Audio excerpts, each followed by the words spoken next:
you're 3 months into being licensed, right? Yep. Yep. Ignoring, I mean, like, look, kudos to you for the three listings. I mean, that's great, Uh-huh. right? But, and Uh-huh. I also know that this is not the main focus you probably were looking to do. Yeah. Again, if I could restart, is what I'm going to talk to you as. Okay. If I had to start from Okay. day one, what would be my next steps? Step number one, I'm going to canvas my market using CoStar and Reonomy for all the most active buyers for the last 2 years. I want to know who all the big players are. I want to know every single one of them. Now, look, I don't really, I wouldn't target institutions just because a brand new broker is probably not going to, knock down a door of Blackstone in your Hmm. market, right? Hmm. But I would definitely look at like all of the big individual players in your market for any asset class that I would choose. Now, I'll say it like this.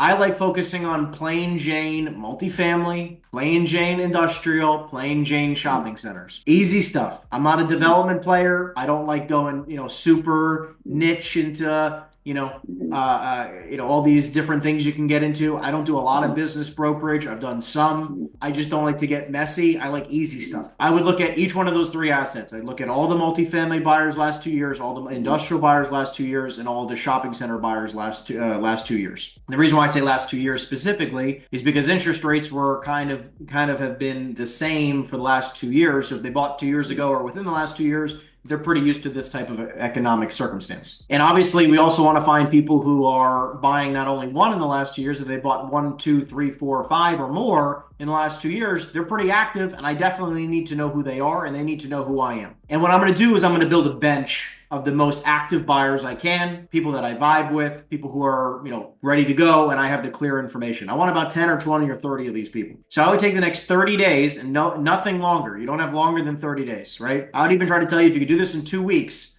do it in 2 weeks. And this is just ripping phones. You want to speak to 50 buyers a day. You want to find the one or two or three of the 50 that you speak to that are decent. You put them on your bench, right? Your VIP list. You don't have to overcomplicate it. It could be a freaking Google Drive spreadsheet. It could be your CRM. It does not matter. Tag them buyer, X asset class.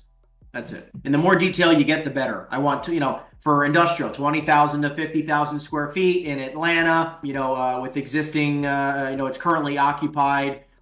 Day one, 7% cap rate, multiple tenants. You know what I mean? Like as much information as possible so that way you know what it is and what isn't. That in the next 2 weeks, check. The second you have that list ready to go of, like I said, at least 10, 20, 30 in that range, good buyers, you're set. I'm going to start ripping phones for that exact asset class. And I'm going to become the acquisitions guy that they have never met before. And I'm going to be able to bring them as much properties as possible. And I'm going to find specific lists that match exact criteria of what they're looking for. So all I'm going to do is prospect for these individuals. Because I know that if in total, their buyer capacity is, let's just say in the last 12 months, they have bought 100 properties combined of these three different asset classes. And I can find them 1 or 2 or 3% of that buyer capacity, I can make a lot of money. And that's the simple game. And I'm going to rip phones and just find their type of product. Now, again, I'm oversimplifying the game because now you need to know if they're good opportunities. You got to pitch them. I mean, there's a lot more nuance, but simplified within the first 30 days, my goal is to have a stacked bench of VIP buyers. And then I'm starting to prospect, and hopefully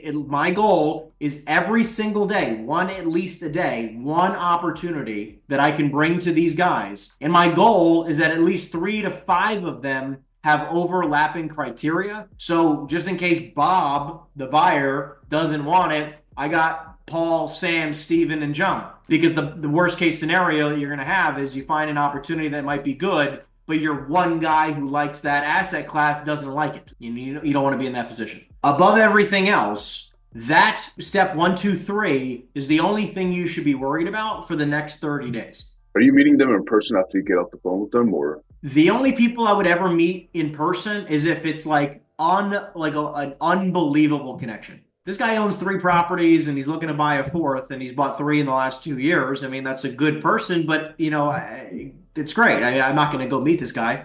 I don't need to meet them. Don't get me wrong. What I would probably end up doing is two things. The person that I would tell you to go meet is they own 100 properties and they buy 10 or 20 a year. That's a guy I would go bring him coffee. I'd go shake his hand. I want to get to know this guy because if I can, build a good relationship with him over the next 20 or 30 years, my goal is that we do a lot of business. However, I would even say this, if you like meeting face to face, I think that, in some instances it can be good. I just think people overdo it. I would say one day a week before 8 o'clock in the morning or after 6 p.m. at night. If you want to go meet somebody face to face, maybe 1 or 2 meetings a week. Before 8 a.m., after 6 p.m. You choose, but not during the workday. I would think because of the bigger transactions that my assumption, they can cut me off on this because of all the scams that's going on there. People, they don't know if it's a human or AI, right? I can tell you that I've closed tens of millions of dollars worth of deals with people I've never met. But you met via Zoom though, like this, right?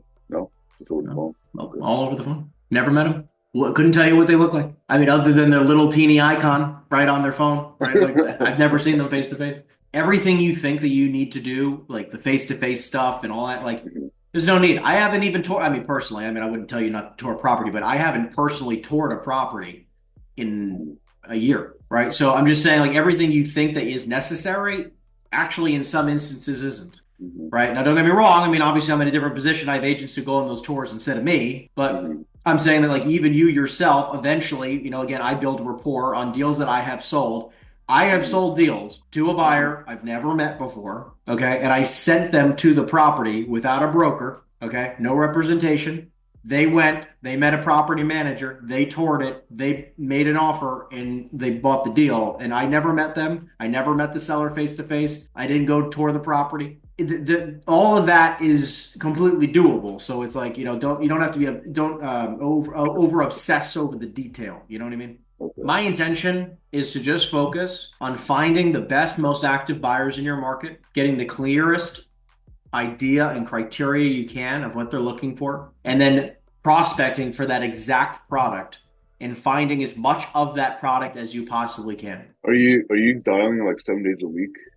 So my team dials between 5 and 7 days a week. It depends on the individual. I personally, today I'm at like 3 or 4 days a week, but when I was prospecting, I was probably at 6-ish days a week. Like Saturday, Sunday, like I would assume that, with them.